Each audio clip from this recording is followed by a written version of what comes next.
You hear that? The blower motor is making a grinding noise, and there's not a lot of air coming through the vents. So I'm going to say that means the blower motor is going bad, and I'm going to replace it. Well, one thing led to another, and now it's dark. It's all right. I got a drop light in the floor. Let's get at it. All right, coming in here underneath the glove box. See, there's let's see. It's a clip here and a clip here. Okay, if you can take you a little screwdriver and just get under the head there, you'll actually kind of need two, really. And there, that'll let you pop the head out, and then you can just, well, it's supposed to just pop right out of there. Yeah, like so. And there's another one right here. And actually, that piece is torn, so that clip isn't working. Anywho, pull this panel out of the way. Okay, with that panel out of the way, this is our blower motor.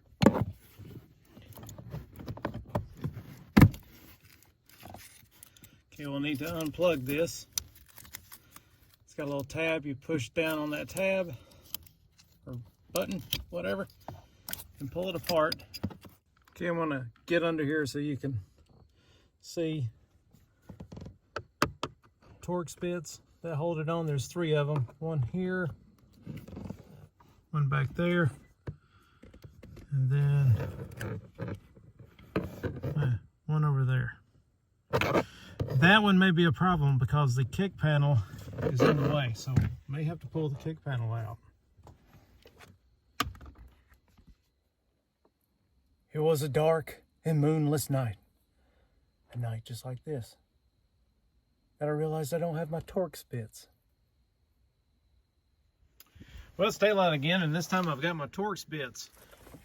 I went ahead and removed the kick panel. It's just got some clips. It's got three clips like this that hold it on. You just pull up on it and it comes out. I think it's important to note that once you get your pull force and your foul language ratio correct, it'll just pop right out of there. So picking up where I left off, the motor is unplugged and it's got three torque spits that hold it on. Those are going to take a T20 to remove.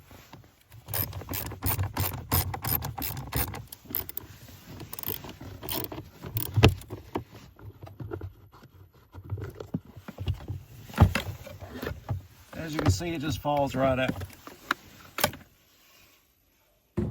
Okay, here's our two motors. Here's our old one, here's our new one. Just doing a comparison between the two. This one, when I spin it, there's no noise.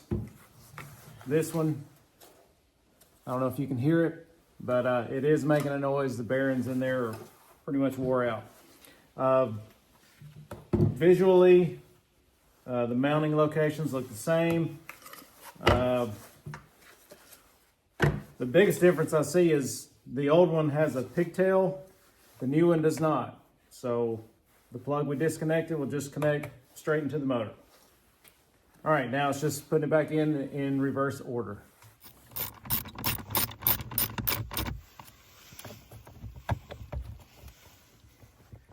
Okay, FYI, if the replacement motor that you buy doesn't have the pigtail, you just plug it straight into it like this one. I had a really hard time getting the plug in. I couldn't get it plugged back up with it in there. So I had to drop it down and take both thumbs and push on it to get it to actually click into place. All right, now that that's done, I'm gonna bolt it back up. All right, I'm gonna turn the fan on to check it.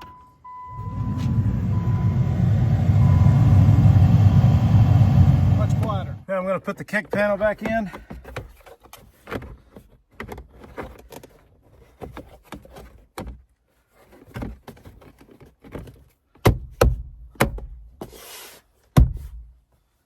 Gonna put this under dash panel back in. Just leave the head of the clip out like that, and then once you push the whole clip in the hole, then you push the head down flush like that, and that'll lock it in place.